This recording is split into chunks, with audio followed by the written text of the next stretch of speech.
muna. Pakit ka muna. Ikaw ang bida today. Hi guys! Welcome to another vlog. And for today's video, ang bida natin today ay si Mang Caleb. At meron din tayong epal sa likod, si Nami. Kita mo si Nami. Ano si Nami yun? Nami? Nami?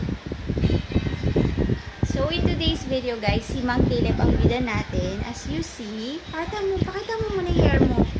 Pakit ka muna, pakit.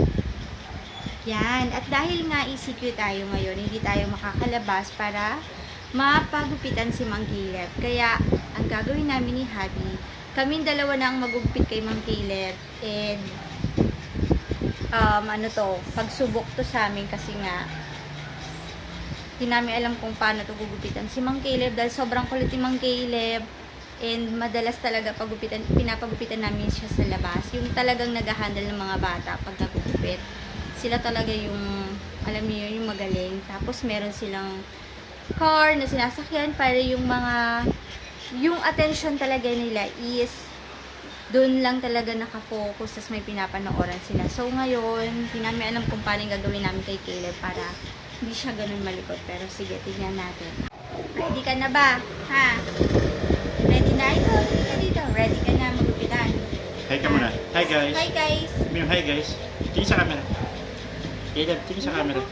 Dito. Hi guys. Hi. Dali, hi guys. Hi Mang Caleb. Papanooran natin siya ng mga paborito niyang panoorin sa YouTube. Siyempre, pang babies and YouTube kids.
Hi.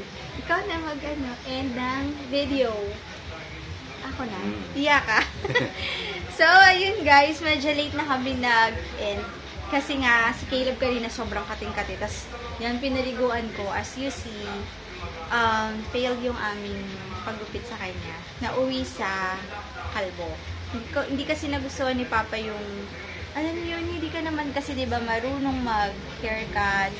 Hindi talaga, kasi nga diba sabi ko sa inyo, si Caleb talagang pinapa-haircut talaga namin ito sa labas. Yung professional talaga. Yung nag-handle talaga sa mga ganitong edad. And sobrang anggulo ni Caleb. Yan. As you see, kalbo na. Hi ka muna. Hi. So, ano yung masasabi niya sa bagong hairstyle niya? So, ayun po, nakalbo siya ng tuluyan. Ganun daw. Sabi nga ni Papa pag failed, mauuwi daw sa kalbo. So, ayun po guys. That's it for today. Oh, bye-bye ka na. Bye-bye na. Bye-bye ka na. Sana po nag-enjoy kayo sa aming video. Hindi pa po kayo subscribe, please do subscribe po sa aming channel. And kung meron pa po kayong any suggestions or any comments, any videos, comment lang kayo sa comment section below. So, ayun po guys, that's it for today. And I hope to see you again on our next video. Bye. Bye for now.